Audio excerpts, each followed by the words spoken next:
Quitting is not failure. Every corpse on Mount Everest was once a very motivated person as well. Hi everyone, I'm Crystal. I'm a 33-year-old Singaporean. I started a business during COVID in Singapore, and 2 weeks after I tendered my resignation, I found out that I was pregnant. In this video, I want to share 5 lessons that I've learned in my journey starting a business in Singapore. So the first thing that I learned is that rejection is redirection. It's a little bit cliche, but it's true. Because how I got into starting a business was that I have been in PR for a very long time, public relations, and I came across a F&B concept that was very, very interesting. They merged entertainment with food, and I reached out to them, asking them if I could do PR for them as a freelance project. I was working full-time back then, right?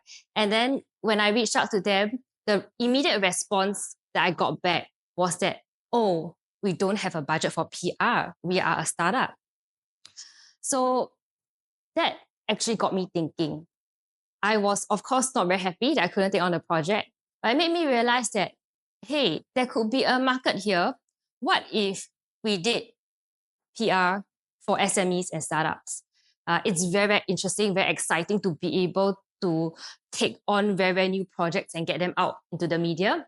So that was the first lesson I learned, right? That even though you face a certain rejection, it may be very, very difficult at first, but it could open you up to new possibilities. It could help you realize certain problems that you need to solve, and then find solutions for them. The second thing I learned is that you can be a mediocre entrepreneur and still be happy. When you are a business owner, when you're starting a business and you get into all these entrepreneur circles, everyone talks about how you need to scale your business to 7, 8, 9, 10 figures.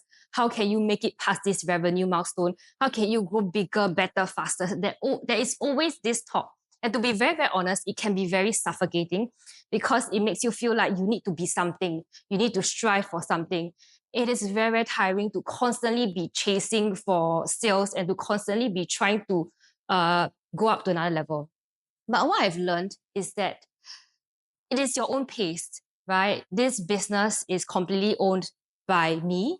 I don't have any investors in the business. So it means that I can take it at my own pace. I can take in advice from other more senior entrepreneurs and mentors, but it is how I want to direct and lead the business. At the end of the day, there's this quote, right? That every corpse on Mount Everest was once a very motivated person as well. I think it's a little bit funny, but I try to take it in that stance and try to be chill a bit about things, right?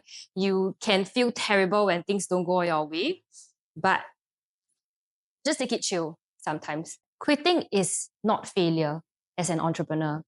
I met this consultant one day, and he shared with me that he had a consulting practice. It was a small consulting practice. He had about like 5 to 6 team members. He had a really nice office space. And one day he decided to shut it all down. He canceled the lease. He let go of all his team members and he decided to go solo, right? Because he wanted to spend more time with his children. And he felt that the incremental gains just wasn't worth the effort. And this is something that I learned as well, is that business can be super consuming. Starting a business is one thing, but sustaining and growing it is really, really tiring. It takes up so much of your life, but work is a part of your life. It is not your entire life, right? And so one of the things that I learned is that while we can spend a lot of our time in it, it is not the end. I have met a lot of entrepreneurs who decide to shut down their business or who decide not to be entrepreneurs anymore. And they're really, really happy, right? On your deathbed, if you are asked what is one thing you would regret, most of the time, that thing is about spending time with your family or your loved ones and not about how big you have scaled your business.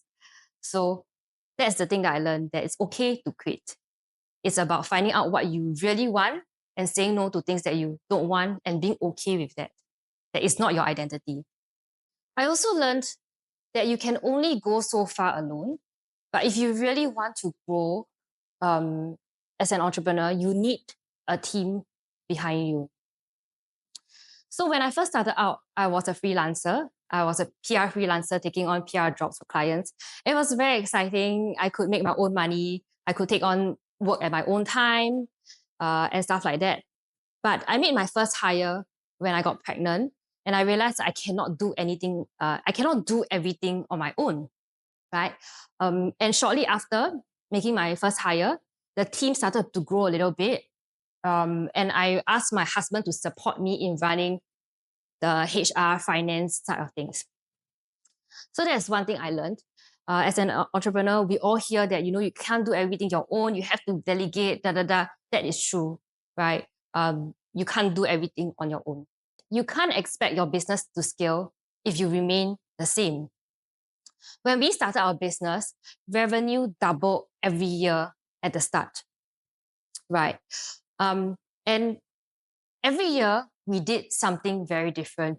We introduced different forms of marketing, or we learned a different strategy that we implemented. And there was growth every year. This made me realize that if you want to get to another level in your business, or even what you do, it means that you have to operate on a different level. The eventual goal for every business is not to be very busy, but it is to have a business that is able to run on its own. That is another thing that I've learned as well. Getting there is another story, however. My name is Crystal. I'm the founder of Grow Public Relations. We've been supporting SMEs, startups, and fast-growing companies in building their reputations through media publicity. We've been doing this for the past 6 years.